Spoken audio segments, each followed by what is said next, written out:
सामर्थ्य परमेश्वर। पवित्र आत्मा जी, हम तुझसे प्रार्थना करते हैं मेरे खुदा, हमें अपने वचनों को समझने की, अपने वचनों के अनुसार चलने की और इसके अनुसार अपने जीवन को व्यतीत करने की हमें शक्ति प्रदान कर मेरे खुदा। क्योंकि तेरा वचन कहता है, जब तक मनुष्य को स्वर्ग से ना दिया जाए उसका परिश्रम व्यर्थ है। मेरे खुदा, तू हमें स्वर्ग से वो बुद्धि दे मेरे खुदा, जो तूने अपने दास पतरस को दी, जो तूने अपने दास यूहन्ना को दी, जो तूने अपने दास प्रभु याकूब को दी और अपने तमाम दासों को दी। प्रभु बाइबल बता के तेरे चेले लोग प्रभु पढ़े लिखे नहीं थे, लेकिन जब तूने उन्हें स्वर्ग से प्रभु वो बुद्धि दी, तो प्रभु यीशु के एक एक जन के प्रचार में 3-3 हजार लोगों को मन कराने की सामर्थ्य है। मेरे खुदा, इस वचन को हमें समझने की, इसके अनुसार चलने की हमें अकल बुद्धि समझ दे, ताकि हम तेरे पवित्र आत्मा के अनुसार चल सकें। हम मांगते हैं खुदा यीशु के नाम से, और सब बोलेंगे आमीन। हालेलुया। आइए सभी अपनी बाइबल को खोलेंगे, लूका रचित सुसमाचार उसका 24 अध्याय। लूका रचित सुसमाचार उसका 24 अध्याय।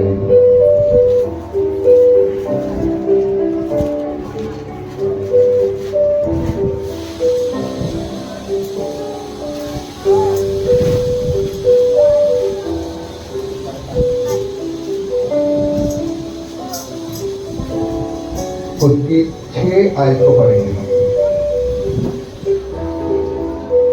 उससे पहले मैं आपको बता दूं, आज हम एक ऐसे महान दिन को बनाने जा रहे हैं। आज हम एक ऐसे बड़े महान दिन को मनाने जा रहे हैं जिसको ईस्टर कहा जाता है। और मैं आपको बता दूं कि ईस्टर एक पर्व नहीं है, ईस्टर हमारे विश्वास की एक महत्वपूर्ण नींव है। हालेलुया। क्या है ईस्टर? हमारे विश्वास की महत्वपूर्ण नींव है। क्योंकि अगर ईस्टर का मतलब क्या है? ईस्टर का मतलब है कि प्रभु यीशु मसीह मौत को हराकर मुर्दों में से जी उठा। Hallelujah, hallelujah. और ये हमारे विश्वास की नींव है कि हम विश्वास करते हैं कि हमारा प्रभु यीशु मसीह मौत को हराकर जी उठा है। ये बाइबल बयान करती है, ये रियलिटी है, ये कोई झूठ नहीं, क्योंकि बाइबल इस प्रकार इस बात को प्रूव करती है। हालेलुया। तो आज का जो वचन है लूका रचित सुसमाचार उसका 24 अध्याय की 6 आयत मैं चाहूंगा कि आप में से कोई जो सही से पढ़ दे वो ऊंची आवाज से पढ़े, जोर लगा। वह यहाँ नहीं परंतु जी उठा है। स्मरण करो कि उसने गलील में रहते हुए तुमसे कहा था, अवश्य है कि मनुष्य का पुत्र पापियों के हाथ में पकड़वाए जाए और क्रूस पर चढ़ाया जाए और तीसरे दिन जी उठे। हालेलुया। क्या कह रहा है परमेश्वर का वचन? कि वो यहाँ पर नहीं है। जब प्रभु यीशु मसीह को उसके चेले और उससे पहले मरियम उसकी कब्र के ऊपर प्रार्थना करने गई थी, तो कब्र का जो दरवाजा था, जो पत्थर था जो कब्र पे रखा हुआ था, वो वहां से लुढ़का हुआ था।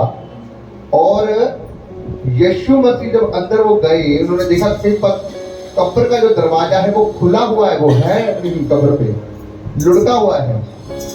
और जब उन्होंने देखा अंदर जाकर, तो यीशु का शरीर, यीशु की बॉडी वहां पर नहीं पड़ी थी, लेकिन वो कपड़े जो यीशु मसीह ने लपेटे थे वो कपड़े वहां पर मौजूद पड़े थे। तब बाइबल इस प्रकार से बताती है कि 2 स्वर्गदूत वहां पर बैठे थे, उजल वस्त्र पहने हुए, एक उसके सिरहाने की तरफ और एक उसके पैदाने की तरफ, पैरों की तरफ को।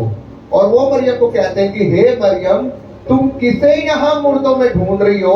क्योंकि जिसे तुम मुर्दों में ढूंढ रहे हो वो यहाँ पर क्या कह रहे हो? वो यहाँ पर नहीं है, क्योंकि वो क्या हो चुका है? वो मुर्दों में से कह रहा है। याद करो कि उसने तुमसे गलील में क्या कहा था कि ये बात अवश्य है कि मनुष्य का पुत्र पापियों के हाथों क्या होगा?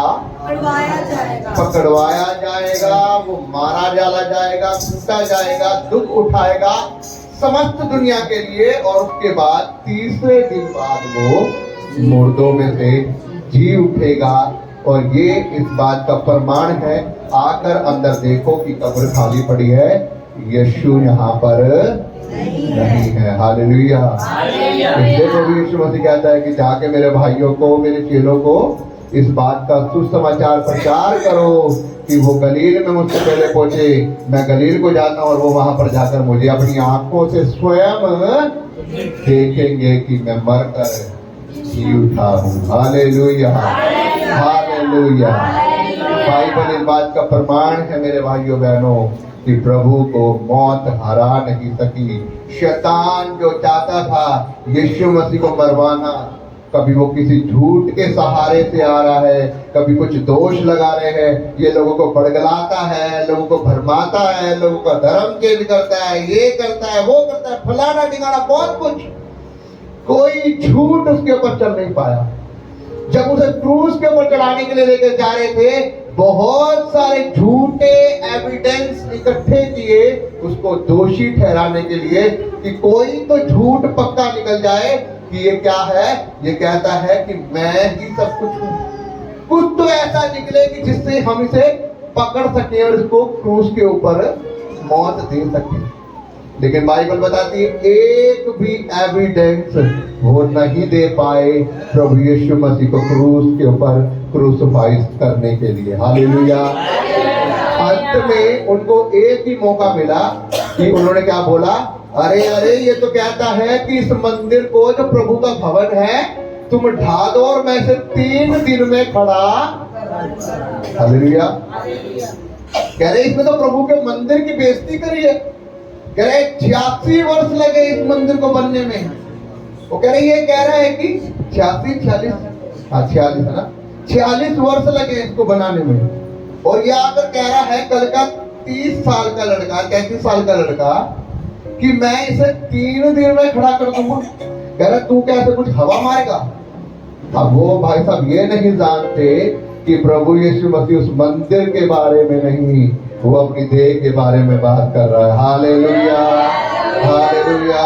वो कह रहा है कि तुम इस मंदिर को ढा दो, मैं इसे 3 दिन में खड़ा करके दिखा दूंगा। क्योंकि उसने इस बात का प्रमाण किया है कि मैं मरकर जी उठूंगा तीसरे दिन बाद। Hallelujah, hallelujah. इसीलिए जब उन्होंने उसे मारा, क्रूस के ऊपर चढ़ाया, उन्होंने इसको बॉडी को रखा कब्र के अंदर, लेकिन प्रभु यीशु मसीह तीसरे दिन बाद मुर्दों में से जी उठा। अब वो क्या कह रहे हैं, जब उन्होंने अपने ही सैनिक कब्र के बाहर रखे पहरेदारी के लिए कि यीशु ने मरने से पहले क्या कहा था, क्रूस पे चढ़ने से पहले, कि मैं तीसरे दिन मुर्दों में से जी उठूंगा। अब कहीं ऐसा ना हो कि उसके चेले लोग आए और उसकी बॉडी को चोरी करके ले जाए और लोगों में और ज्यादा ये उसकी अफवाह फैल जाए कि वो तो मुर्दों में से पता है वो क्या बात बोलते पिलातुस उससे, कि ये जो पहला धोखा है ना, कि वो कहता है कि मैं तो प्रभु का पुत्र हूँ, मैं तो प्रभु का पुत्र हूँ। कह रहा अगर वो मुर्दों में से जी उठा तो ये पहला जो धोखा है उससे बढ़कर वो धोखा होगा कि वो मुर्दों में से जी उठा। तो क्या है, इसीलिए हम उसे पकड़ना चाहते हैं कि ये बात झूठ निकले। तो क्या कर, तो अपने 1-2 सिपाहियों को कब्र के बाहर निकाल दे, क्योंकि उसने कहा था तीसरे दिन बाद में जी उठूंगा। जब 3 दिन हो जाए उसके बाद उसे हटा देना। पिलातुस कहता है मैं क्या करूं, तुम्हारे पास बनते हैं, तुम अपनी समझ के अनुसार लगाओ जाकर, इसमें मैं क्या कर सकता हूँ। उसने बोला है, तुम्हें बोला है भाई, तुम जाकर लगाओ। और जब वो अपनी बंदों को वहां पर लगाते हैं, तो जब तीसरा दिन होता है, स्वर्गदूत आते हैं, पत्थर को हिलाते हैं। हालेलुया। सामर्थ चमकती है कब्र के दरवाजे के ऊपर, और जितने पहरेदार होते सब के सब बेहोश हो जाते हैं। हालेलुया। और हमारा प्रभु यीशु मसीह जी उठा है। हालेलुया। अब जब वो जी उठा, वो वहां से चला गया। अंदर खाली वो जो कपड़े हैं वो पड़े हुए हैं वहां पर, और पहरेदार उठे हैं थोड़ी देर बाद। अरे कब्र का दरवाजा खुला पड़ा है, यीशु की बॉडी अंदर नहीं है, हम क्या करें, हमें क्या हुआ, हम कैसे गिर गए। वो रोशनी क्या चमकी थी। अरे ये तो यीशु जी उठा है। हालेलुया। क्या कह रहे हैं, तो यीशु जी उठा है। पर अब बोलेंगे क्या? अब बोलेंगे क्या कि उसके चेले आगे चुरा के ले गए? हाँ, तब जाते सदूकी फरीसियों के पास। एक ऐसी रोशनी चमकी, वो पत्थर लुढ़क गया, हम बेहोश हो गए, लेकिन यीशु मुर्दों में से जी उठाए। हालेलुया। और उनका दिल रह रहा है, क्या होगा, क्या होगा?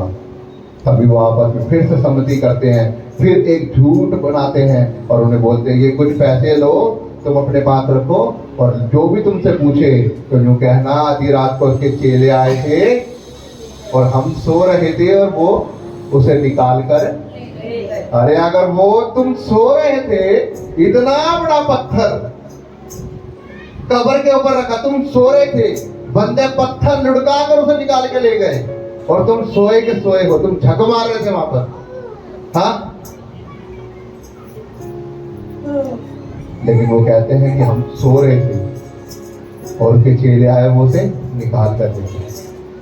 वो कहते हैं कि अगर बात कोई भी तुमसे पूछे तो यही बात बोलना, अगर ऊपर तक बात गई तो हम संभाल लेंगे। हालेलुया। लेकिन उसके बाद जब उसके चेले, उसकी बहनें, मरियम उसकी माँ जब जाती कब्र पे देखती है, स्वर्गदूत बताती आ रहे, तुम किसको ढूंढ रहे हो मुर्दों में? जिसे तुम ढूंढ रहे हो वो यहाँ नहीं है। उसने कहा था कि मैं तीसरे दिन मुर्दों में से जी उठूंगा, और वो तो जी उठा है भाई।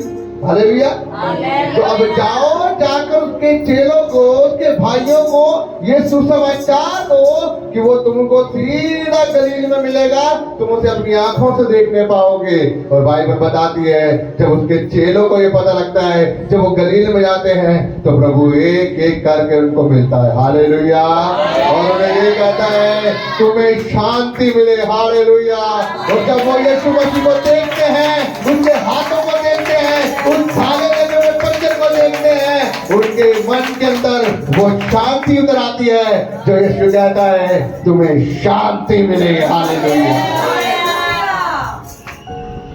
आपको पता है, यही चीज यीशु आपको देना चाहता है जो उसके पास है। उसने क्या कहा? मैं जगत की क्या हूँ? मैं तुम्हें क्या देने आया हूँ? मैं तुम्हें अपनी शांति दे देता हूँ। और जब यीशु मसीह अपने चेलों को दिखाई दिया तो उसने क्या कहा? हे मेरे मित्रों, तुम्हें शांति मिले। और बाइबल में लिखा है, उसके चेले लोग उस शांति से भर गए। उनके मन के अंदर जो डर था ना, यीशु मर गया, अरे यीशु को क्रूस पे चढ़ा दिया, अब हमारे साथ कौन रहेगा? अब कौन रहेगा? कौन रहेगा? हमारा बाप तो उठा लिया गया। उसने तो कहा था, जहां मैं रहूंगा वहां तुम भी रहोगे। अरे वो तो खुद चला गया, अब हमारा क्या होगा? लेकिन जब उन्होंने देखा, अरे इसने मौत को हरा दिया है, जी उठाए, उसको अपनी आंखों से देखा, वो शांति जीवन में उतर आई। फिर वो शांति का ठिकाना नहीं है। हालेलुया। हालेलुया। मैं आपसे पूछना चाहता हूँ, क्या वो शांति आपके हृदय में आ चुकी है? हालेलुया। हालेलुया। कहाँ ढूंढ रहे हो यीशु को?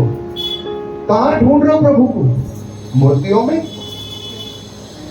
हालेलुया। कहाँ ढूंढ रहे हो जीवित परमेश्वर को? अरे वो हाथों की बनाई हुई मूर्तियों में नहीं है, वो उन पेड़ों के अंदर नहीं है, वो उन ऐसी ऐसी जगहों पर नहीं है जहां तुम उन्हें ढूंढ रहे हो। वो कहता है, मैं तेरे हृदय में बसता हूँ, मैं मरकर जी उठा हूँ। और 40 दिन तक अपने चेलों के साथ रहा, उन्हें वचन की बातें सिखाता रहा, उन्हें अपने प्रमाण बताता रहा। और उसने कहा, मैं जाता हूँ अपने पिता के पास, जहां मैं रहूं वहां तुम भी रहो। मैं जाता हूं तुम्हारे लिए जगह तैयार करने, क्योंकि मैं जा रहा हूं। और तुम क्या करना? तुम मेरी बाट जोड़ना, क्योंकि जब पवित्र आत्मा तुम पर आएगा तुम सामर्थ्य पाओगे। वो पवित्र आत्मा तुम्हें अकेला ना छोड़ेगा, मैं अपना आत्मा तुम्हारे लिए भेजूंगा, वो सत्य का आत्मा जो तुम्हें बताएगा तुम्हें कैसे चलना है। हालेलुया। बाइबल का वचन बताता है कि उसके देखते देखते प्रभु यीशु मसीह क्या हुआ? 40 दिन बाद, मर के उठने के 40 दिन बाद बादलों पर उठा लिया गया। और जब वो उठा लिया गया तो 2 स्वर्गदूत आके क्या करते हैं? चेले देख रहे थे, अरे अब यीशु चला भी गया, मर कर जी उठ के ऊपर भी चला गया, अब हमारे साथ में कौन रहेगा? अब हमारे साथ में भूल गए फिर से कि वो क्या कहने गया है, वेट करो मैं जा रहा हूँ तुम्हारे लिए जगह जगह करने के लिए, लेकिन मैं क्या भेजूंगा तुम्हारे लिए, एक सहायक भेजूंगा, अपना आत्मा भेजूंगा जो तुम्हें सिखाएगा तुम्हें कैसे चलना है, तुम्हें कैसे जिंदगी को व्यतीत करना है, तुम्हें कैसा स्वभाव करना है। वो तुम्हें बताएगा कि तुम्हें स्वर्ग के राज्य के लिए कैसे तैयार करना है, तुम कैसे मेरे पास पहुंच पाओगे, तुम्हारे रास्ते कैसे सीधे होंगे। वो तुम्हें बताएगा, वो तुम्हें सही और गलत में फैसला करना सिखाएगा। हालेलुया। वो झूठ का आत्मा नहीं, वो सत्य का आत्मा होगा। हालेलुया। वो मेरा आत्मा होगा जो सदा तुम्हारे साथ रहेगा। हालेलुया। कितने लोग बात को समझ पा रहे हैं? परमेश्वर ने कहा था यरूशलेम को न छोड़ना, पर उस बात का पूरा होने के बाट जोते रहना। जब पवित्र आत्मा तुम पर आएगा तुम सामर्थ को पाओगे, तुम ताकत को पाओगे, और तुम क्या करोगे, पूरी पृथ्वी के बीच में मेरे गवाह बन जाओगे कि हम यीशु के हैं, हमने यीशु को विश्वास किया है, यीशु हमारे साथ है, उसका आत्मा हमारे साथ है। और बाइबल बताती है वो देख रहे हैं यीशु चला गया, अब क्या होगा, फिर 2 स्वर्ग बताते हैं। ऊपर क्या देख रहे हो, अरे यीशु चला गया, अरे जैसे तुमने ऐसे जाते हुए देख रहे हो वैसे आते हुए भी देखोगे। Hallelujah hallelujah.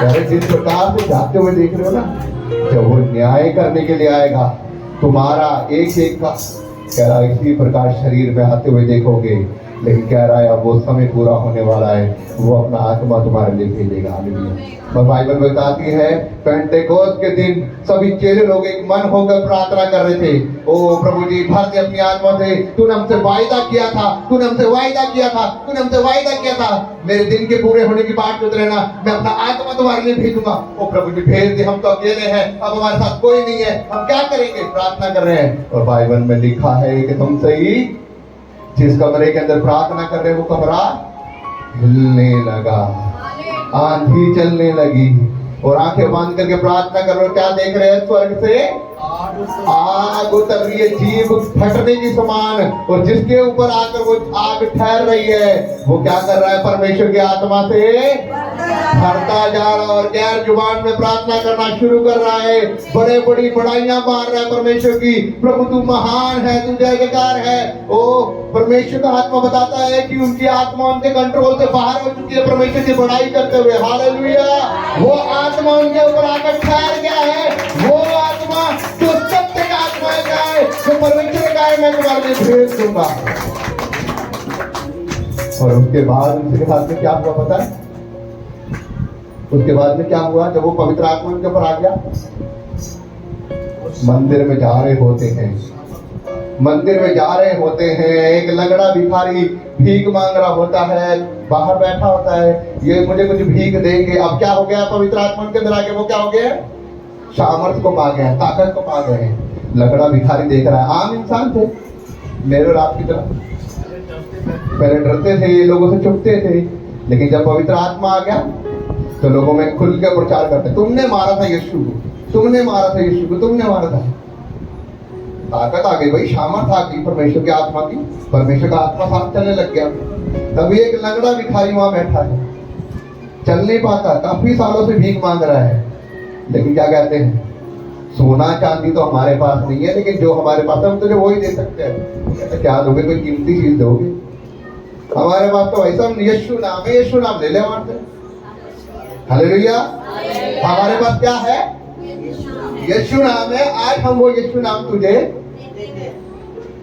नहीं करता है, यीशु मसीह नासरी के नाम से इसी वेले उठ चल और फिर, इतनी बात बोलता है, उसके हाथ पैर टखनों में सामर्थ दौड़ती और वो उछलता है, और उछल के चलने फिरने, परमेश्वर की बड़ाई करने, उसकी महिमा करने, उसकी प्रशंसा करना शुरू कर देता है यीशु मसीह के नाम में। Hallelujah hallelujah. क्या समझ पा रहे हैं आप मेरी बात, कुछ समझ पा रहे हैं? जब पवित्र आत्मा उनके ऊपर आ गया, उनके हाथों से काम होने, वो लोगों के बीच में परमेश्वर का प्रचार करना। अब उनको ये कह रहे हो कि प्रभु अब तो तू चला गया, अब क्या है, अब वो कहता है यीशु हमारे साथ है, हमारे बीच में, हमारे अंदर है, हमारे अंग संग है। और बाइबल में लिखा उससे पहले वो डरते फिर रहे, अरे हमें को लोग मार देंगे, दुनिया में क्या बोलेगी, धर्म चेंज कर दिया, ये कर दिया, वो कर दिया, फलाना ढिकाना। लेकिन जब परमेश्वर आत्मा आ गया, भीड़ में खड़े होकर कह रहे हैं तुम पापी लोगों ने मारा है हमारे यीशु को। वो तो परमेश्वर की ओर से आया था, भलाई के काम करता था, अच्छे सुसमाचार प्रचार करता था, लोगों को बुराइयों से फिरने का प्रचार करता था, वो पवित्रता का जीवन देने का प्रचार करता था, लंगड़ों को चलाता था, बीमारों को चंगा करता था। लेकिन तुम पापियों ने उसे क्रूस के पर चढ़ाया। अब लोग पूछ रहे हैं डर के, कह रहे वो प्रभु जल्दी आने वाला है, इंसाफ करेगा हर एक के पापों का। अरे यीशु आएगा, चमत्कार देख लिया है भाई, चमत्कार भी किया है भाई, एविडेंस दिखाया है, तो यीशु दिखाकर वो दिखाया है चमत्कार करके, इसका मतलब यीशु आने वाला है। अब हम क्या करें, हमें बता दो हम क्या करें। अरे भाई साहब आज विश्वास करो, धार पाओगे। Hallelujah hallelujah. एक ही समय, एक ही क्षमा है, आज ही अपने पापों से तौबा करो, यीशु पर विश्वास करो, तू और तेरा घराना उद्धार पा जाएगा। Hallelujah hallelujah. बाइबल बताती है उसी दिन उसके इस वर्ड से 3000 लोगों ने प्रभु के नाम से बैप्टिज्म लिया, अपना जीवन प्रभु को दिया, पाप छोड़ दिया और परमेश्वर उनके जीवन में उतर आया और वो परमेश्वर का आत्मा, पवित्र आत्मा उनके जीवन में उतर आया। Hallelujah hallelujah. कहाँ ढूंढ रहे हो यीशु को? कहाँ ढूंढ रहे हो? कहाँ ढूंढ रहे हो प्रभु को? मूर्तियों में, पेड़ों में, मालाओं में, अन्य जगहों पर? मैं कह रहा हूं प्रभु आपके, जिस दिन आप ये विश्वास करते हैं कि यीशु ही मेरा प्रभु है, जिस दिन आप ये विश्वास करते हो कि प्रभु मैं अपने पापों से पश्चाताप करता हूँ, उसी दिन परमेश्वर आपके जीवन में आ जाता है, उसी दिन परमेश्वर आपका जीवन बदलता है, उसी दिन परमेश्वर अपना पवित्र आत्मा आपको देता है, उसी दिन आपके हालात बदल जाते हैं यीशु मसीह के नाम से। अब आप वो मरे हुए नहीं है जो आप पाप में मरे हुए थे, आप उन पाप से निकलकर आप यीशु में एक नया जीवन पा चुके हैं। Hallelujah hallelujah. मेरे भाइयों बहनों, मैं आपको बताना चाहता हूँ, आज ईस्टर का दिन है, ये वो दिन है जो एक खाली नाम का एक पर्व नहीं है, ये वो दिन है जो आपके विश्वास की बुनियाद है कि यीशु मेरे लिए मारा गया था, आज यीशु मेरे लिए जी उठा है। हालेलुया। और वो यीशु हमेशा मेरे साथ है, वो यीशु अपना आत्मा मुझे दे चुका है, वो यीशु मेरे जीवन को बदल चुका है। और मैं ये विश्वास करता हूँ जैसे वो यीशु मौत को जीत पा चुका है, मैं भी मौत पर जीत पा चुकूंगा। हालेलुया। शरीर मिट्टी है, मिट्टी में मिलना है, आत्मा परमेश्वर की है, सदीपक जीवन के लिए, अनंत जीवन के लिए इसके साथ निकल जाएगी। हालेलुया। क्या आप विश्वास करते हैं इस बात पर? यदि आप विश्वास करते हैं, परमेश्वर आपको अनंत जीवन देने जा रहा है, वो आपको अपनी पवित्र आत्मा देने जा रहा है, वो आपको अपनी सामर्थ्य देने जा रहा है। आइए हम सभी अपने मनों को तैयार करेंगे, प्रार्थना करेंगे परमेश्वर के बड़े दिन के लिए, बड़े सामर्थ्य के लिए।